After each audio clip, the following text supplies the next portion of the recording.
Let's talk about two different Philips Avent bottles and the differences between these two systems when we're working bottle feeding a baby.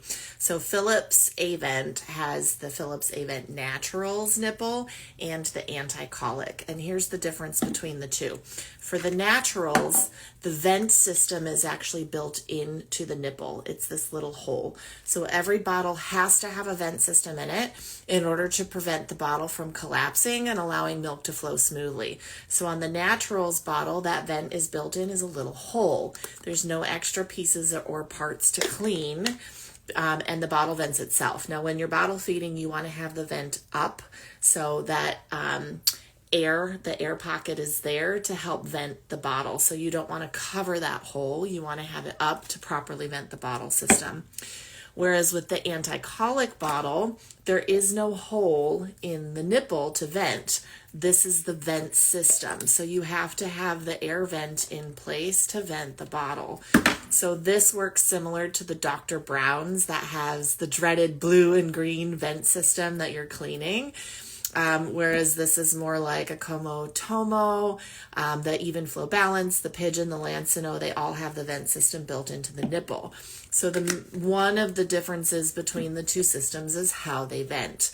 The other most obvious difference is the shape of the nipple. Okay, now if you followed me for a while, you know that I prefer a tapered nipple shape, like the Pigeon, the Lancino, the Even Flow Balance, the Dr. Brown's, to promote a wide, deep latch.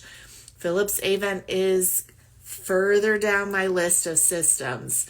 If your baby's already taking a Philips Avent with no issues, meaning they're not leaking milk, they're not collapsing the nipple, they're not frustrated, it's a fine, decent bottle. You don't necessarily have to change it.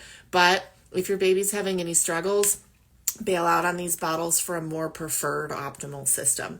And the reason why is because of the way that this nipple is shaped.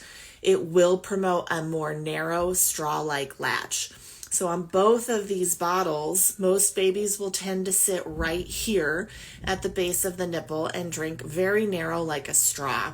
So you'll often see their cheeks dimple or their jaw really drop really long and hard in order to be able to get milk out of these systems. Same with the anti-colic. We tend to see them latch just to the nipple, which is a very narrow latch, which tends to make the baby overcompensate with their muscles in order to move out milk. The other reason I don't like these is because if you actually get a wide, deep latch where their lips are flared and onto more of the base, you then create an air pocket between the tip of the nipple and where they're actually latched deeply. That air pocket causes clicking and air swallowing, which can cause digestive discomfort, lots of burps, or reflux. So on this nipple, if you can get the baby flanged really well, where their gums sit where they should, lips flared up here wide, some babies can do a decent job of grabbing onto this nipple, but they have to have really good tongue, jaw, mouth skills to not create that air pocket to actually get a deep latch for smooth sucking.